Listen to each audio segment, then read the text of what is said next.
Governor-elect Pambari 4 giproklamar na sa COMELEC karon lang hapon human mapakyas ang re-election bid ni incumbent Governor Gwen Garcia. Adunay live update si Alan Domingo. Alan?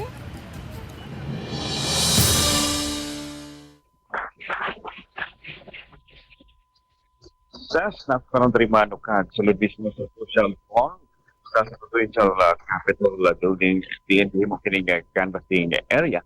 Ngayon makita nato sa ako ang Luyosas ang nagpadayon ng proclamation sa mga nakadaog sa nakadayang posisyon sa probinsya Subo. Nakip na ang nakadaog sa congressional race o ang mga mananaog sa provincial board member nga posisyon. Sa pikas bahin siya sa magbuhay lang, mga pasado alas 3 karong hapon giproklamar isip Governor-elect si Pamela Pari 4 sa lalawigan Subo. Pero kaganina pasado alas 9 sa buntag niabot si Pari 4 sa canvassing area kauban niya mga abogado o member sa iyahang pamilya. Nini mga orasa sa ganina 99.99% na ang transmission of votes diin ipaabot na lang ang boto gikan sa lungsod sa Pinamungahan apan nadugay ang transmission tungod kay nagaproblema ang USB sa ACM nagigamit ipadala pa sa ham sa karkar aron maayo og balik ang naasoy niya.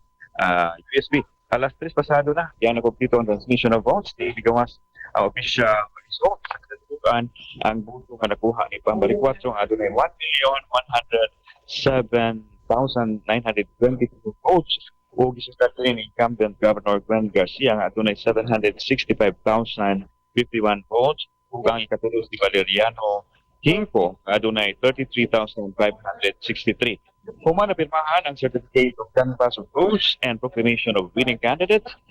Hingpit nga giproklama si Pari 4 isip ika-25 nga gobernador sa Subo.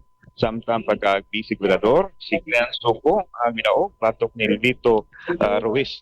Samtang adunay misuway sa pagtunol o kaning petition to suspend proclamation batok ni Pari 4 ang banwa kini dawata sa Commission on Election.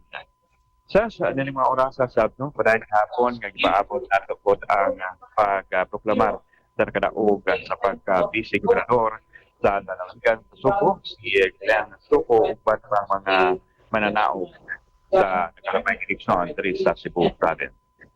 Balik sa iyo.